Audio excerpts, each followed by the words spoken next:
Hello, എന്തൊക്കെയുണ്ട്? സുഖാണോ എല്ലാവർക്കും? ഞാൻ കുറച്ച് ദിവസമായിട്ട് ഒരു വീഡിയോ ഒന്നും ഇടാതിരിക്കുകയാണ്. കാരണം കണ്ണിന്റെ മുകളിൽ ചെറിയൊരു കുരു വന്നിട്ട് ചെറിയൊരു പ്രശ്നമായിട്ട് ഇരിക്കുകയായിരുന്നു. അതൊക്കെ ശരിയായി. കക്കോട്ടി അല്ല കേട്ടോ, എന്തോ ചെറിയൊരു ലിപ്പിഡ്, അതായത് ചെറിയ എണ്ണക്കുരു പോലത്തെ ഒരു കുരു വന്നിട്ട് അതങ്ങ് പോയി. നോർമലി അതങ്ങ് പോയി. അപ്പം വീഡിയോ ഇടാനുള്ള ഒരു കോൺഫിഡൻസ് ഇല്ലാതായി പോയി. അതാ കേസ്. അങ്ങനെയാണ് ഞാൻ പിന്നെ ഇന്നൊരു വീഡിയോ ഇടാൻ പറഞ്ഞത്. എനിക്ക് നിങ്ങൾക്ക് എല്ലാവർക്കും ഓരോ ഫ്ലവേഴ്സ് ഭയങ്കര ഇഷ്ടമായിരിക്കും. എനിക്ക് ഇഷ്ടപ്പെട്ട ഒരു ഫ്ലവറിനെ കുറിച്ചാണ്. അപ്പം ആ ഫ്ലവറിന്റെ ബെനിഫിറ്റ്സ് എന്ന് പറയുന്നത് ഇമ്മൻസ്ഡ് ആണ്. പക്ഷെ നമ്മൾ ദശപുഷ്പത്തിൽ ആ ഫ്ലവർ ഇല്ലെന്നേ ഉള്ളൂ. നിങ്ങൾക്ക് എല്ലാവർക്കും അറിയായിരിക്കും, നമ്മുടെ തൊടിയിലും പറമ്പിലും കാണുന്ന എന്താണ്, നമുക്ക് വളരെ കോമൺ ആയിട്ട് കാണുന്ന രണ്ട് കളറാണ് നമുക്കിവിടെ അവൈലബിൾ ആയിട്ടുള്ളത് കേട്ടോ, ഏഷ്യയിൽ കാണാൻ കഴിയുന്നത്. ബാക്കി ഫ്ലവേഴ്സ് കളർ ഉണ്ടായിരിക്കും. ആമസോണിലും ഫ്ലിപ്കാർട്ടിലൊക്കെ ആ കളേഴ്സ് കാണിക്കുന്നുണ്ട്. പക്ഷെ നമുക്ക് കാണാൻ കഴിയുന്ന രണ്ട് കളേഴ്സേ ഉള്ളൂ, വയലറ്റും വൈറ്റും. നിങ്ങൾക്ക് എല്ലാവർക്കും മനസ്സിലായിട്ടുണ്ടാവും എന്താണ്. Okay, yes, ശംഖുപുഷ്പം. ശംഖുപുഷ്പത്തിന്റെ ബെനിഫിറ്റ്സിനെ കുറിച്ചാണ് നമ്മൾ ഈ പറയുന്നത്.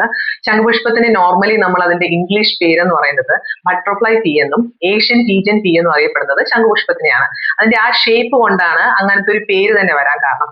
എന്ത് ഭംഗിയാണെന്ന് അറിയാമോ? നല്ല രസമല്ലേ ആ നീല കളർ കാണാൻ. നമ്മളിപ്പം പ്രത്യേകിച്ച് വൈറ്റിനെക്കാളും എനിക്ക് കൂടുതൽ ഇഷ്ടം എന്ന് പറയുന്നത് നീല കളറാണ്.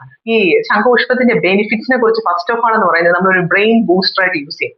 ബൂസ്റ്റർ എന്ന് വെച്ചാൽ എന്താ, നമ്മളുടെ ബ്രെയിനിന്റെ മെമ്മറി കപ്പാസിറ്റിയും കോൺസെൻട്രേഷനും എൻഹാൻസ് ചെയ്യിക്കാൻ വേണ്ടി ഒരു ഫ്ലവറിന് സാധിക്കും. അത്ഭുതം തോന്നില്ലേ? അത്ഭുതം തോന്നണം. കാരണം ഒരു ഫ്ലവറിന്റെ കഴിവുകളാണ് അതൊക്കെ, അതൊരു ശംഖുപുഷ്പത്തിന്റെ ഗുണങ്ങളാണ്. പക്ഷെ എന്തുകൊണ്ട് ദശപുഷ്പത്തിൽ ശംഖുപുഷ്പത്തിന് ഉൾപ്പെടുത്തിയിട്ടില്ല എന്ന് ചോദിച്ചാൽ എനിക്കറിയില്ല. പക്ഷേ നമ്മൾ ഭഗവാന് കൊടുക്കുമ്പോൾ ശംഖുപുഷ്പം നമ്മൾ കൊടുക്കാറുണ്ട്. നമ്മൾ പൂജയ്ക്ക് കൊടുക്കുമ്പോൾ നമ്മൾ ശംഖുപുഷ്പം എടുത്തു കൊണ്ട് കൊടുത്താൽ അത് ഭഗവാന് ചൂടാറുണ്ട്. പക്ഷെ എന്തുകൊണ്ട് ദശപുഷ്പത്തിൽ ഉൾപ്പെടുത്തിയിട്ടുണ്ടോ എന്ന് എനിക്കറിയില്ല. പക്ഷെ വേറൊരു കാര്യമുണ്ട്, ഈ എന്തുകൊണ്ട് ഇതിന്റെ ബൂസ്റ്റർ എന്ന് വിളിക്കാൻ നിങ്ങൾ എപ്പോഴെങ്കിലും ശ്രദ്ധിച്ചിട്ടുണ്ടോ? ബ്രെയിൻ ബൂസ്റ്റർ എന്ന് വിളിക്കാൻ കാരണം അതായത് നമ്മുടെ കോൺസെൻട്രേഷൻ ലെവൽ കൂട്ടുന്നു. പിന്നെ മാത്രമല്ല, നമുക്ക് ഭയങ്കര ആങ്സൈറ്റി ഉണ്ടായെന്ന് വിചാരിച്ചു, സ്ട്രെസ് വന്ന് ഇഷ്യൂസ് വന്ന് ആങ്സൈറ്റി ഉണ്ടെങ്കിൽ നമുക്ക് ഈ ആങ്സൈറ്റി റെഡ്യൂസ് ചെയ്യാനും ശംഖുപുഷ്പം യൂസ് ചെയ്യാൻ പറ്റും. അതെങ്ങനെയാണെന്ന് അറിയാമോ? ശംഖുപുഷ്പത്തിന്റെ ഈ ആങ്സൈറ്റി റെഡ്യൂസ് ചെയ്യുന്നത് നമ്മളെ ബ്രെയിനിൽ ഈ നമുക്ക് ഒരുപാട് ആങ്സൈറ്റി ഉണ്ടാവുമ്പോൾ കെമിക്കൽ റിയാക്ഷൻസ് ആയിട്ട് ഡോപ്പമിൻസിന്റെ ഒക്കെ എമൗണ്ട് കൂടുതലായിട്ടിരിക്കാം.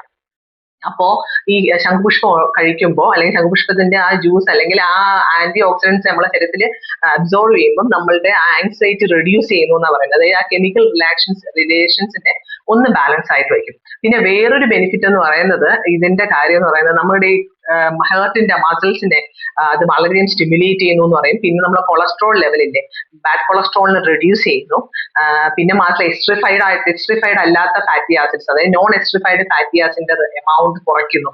ഇതൊക്കെയാണ് ശംഖുപുഷ്പത്തിന്റെ ബെനിഫിറ്റ്സ് എന്ന് പറയുന്നത്. പിന്നെ ഹൈ ബ്ലഡ് ഷുഗർ നമ്മുടെ ശരീരത്തിൽ വരാതെ ഇരിക്കുന്നുണ്ട്. അപ്പൊ ഇങ്ങനെയൊക്കെ ഉള്ളതാണ്. അപ്പൊ നമ്മൾ വിചാരിക്കും ഈ ഒരു ശംഖുപുഷ്പത്തിന് ഇത്രയും ബെനിഫിറ്റ്സ് ഉണ്ട്. അതുകൊണ്ടാണ് നമ്മൾ ആയുർവേദ ആചാര്യന്മാര് ശംഖുപുഷ്പം പല കാര്യത്തിലും യൂസ് ചെയ്യുന്നുണ്ട്. ഇപ്പൊ നമ്മൾ ആമസോണിലും ഫ്ലിപ്കാർട്ടിലും ജസ്റ്റ് ഒന്ന് സ്ക്രോൾ ചെയ്ത് നോക്കിയിട്ട് നിങ്ങൾ ആമസോണിലും ഫ്ലിപ്കാർട്ടിലും ശംഖുപുഷ്പം ഒന്ന് അടിച്ചു നോക്കിയിട്ട് ഒരുപാട് ചെടികളും അതിന്റെ പൗഡേഴ്സും അവൈലബിൾ ആണ്. എന്തുകൊണ്ട്? കാരണം അത്രയും ബെനിഫിറ്റ്സ് ഈ ശംഖുപുഷ്പത്തിലുണ്ട്. നമ്മൾ തൊടിയിലും പറമ്പിലും കിടക്കുന്ന ശംഖുപുഷ്പം ഇപ്പൊ അങ്ങനെയൊന്നും ഇല്ല കേട്ടോ. പണ്ട് നമുക്ക് ഇഷ്ടംപോലെ തൊടിയിലും പറമ്പിലും കാണുമായിരുന്നു.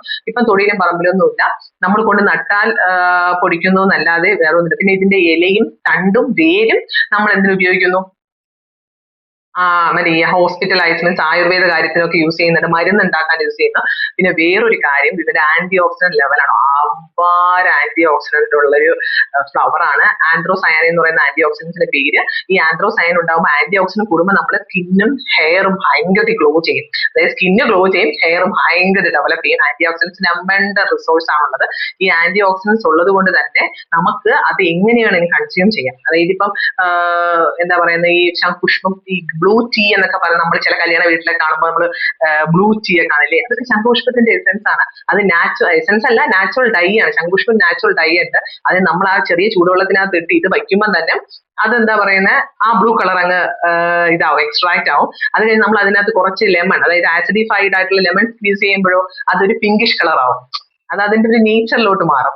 അങ്ങനെ ഏറ്റവും ഗുണമുള്ള ഒരു ഇതാണ്. നമ്മൾ എപ്പോഴെങ്കിലും, ഇപ്പം നമ്മൾ വീട്ടിൽ ചെടികളൊക്കെ വയ്ക്കുന്ന ഒരുപാട് ആഗ്രഹമുള്ള ഒരാളാണെങ്കിൽ നമ്മളൊരു ശംഖുപുഷ്പം, നമുക്കിപ്പം എനിക്ക് തോന്നുന്നു ബൊട്ടാണിക് ഗാർഡൻസിൽ വരെ ഒരുപാട് പേര് ശംഖുപുഷ്പം നട്ടുപിടിപ്പിക്കുന്നുണ്ട് കേട്ടോ. ബൊട്ടാണിക് ഗാർഡൻസ് അവൈലബിൾ ആണ്. നിങ്ങളൊരു ശംഖുപുഷ്പം 50 രൂപ 60 രൂപ എന്തോ ആണ് ചെടിക്ക് വില, വാങ്ങുക, വീട്ടിൽ വളർത്തുക. ഇത് ആഴ്ചയിൽ ഒരു ദിവസമെങ്കിലും നിങ്ങളൊരു ടീ ആയിട്ട് കൺസ്യൂം ചെയ്യുക. നമ്മൾ എന്തൊക്കെ പരീക്ഷിക്കുന്നുണ്ട്, ഇതൊന്നൊന്ന് ട്രൈ ചെയ്തൂടെ? Okay, bye, take care. അപ്പൊ എന്റെ ചാനൽസ് എല്ലാവരും സബ്സ്ക്രൈബ് ചെയ്യണം കേട്ടോ. Okay, take care.